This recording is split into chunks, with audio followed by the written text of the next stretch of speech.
Hello mga katotoo! So welcome again sa aking daily video. So eksena ko sa araw nito ay i-try natin yung coin deposit machine! Go laban! So meron ako mga old coins na inipon ko po talaga na hindi na po tinatanggap. So ipapapalit natin dito. So ilalaban ko ito at i-try natin na makipagsabayan tayo sa mga trending na mga eksena ganito. Go laban! Ayun yung coin deposit machine. So, pila lang tayo. So, yung mga dala ko, mga 25 cents na old. So, ito try natin gamitin siya. Go, laban tayo. So, ayun yung traces nila. Collect, choose, and consume. O, diba? Ang taray, laban. May traces.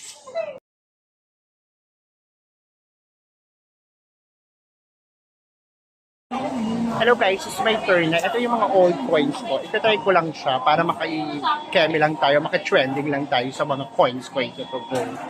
Lalagay na niya. Konti lang, ito-try ko lang talaga. May 25 cents yung akin. May mga, ayan, go, press A. Ayan, laban na siya. Ang cute.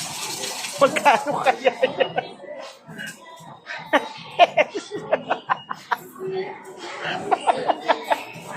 9 pesos and 25 cents. Go. Ay, hindi. Oh, naka 38 pesos ako. Laban. O, meron pang na ano.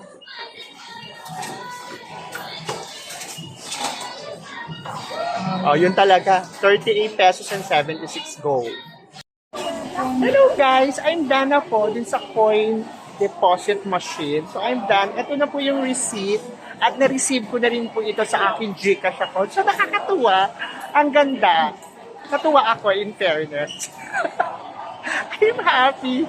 So yun lamang po guys and thank you again for watching and see you again for my next video. Bye, Momo. Chup chup.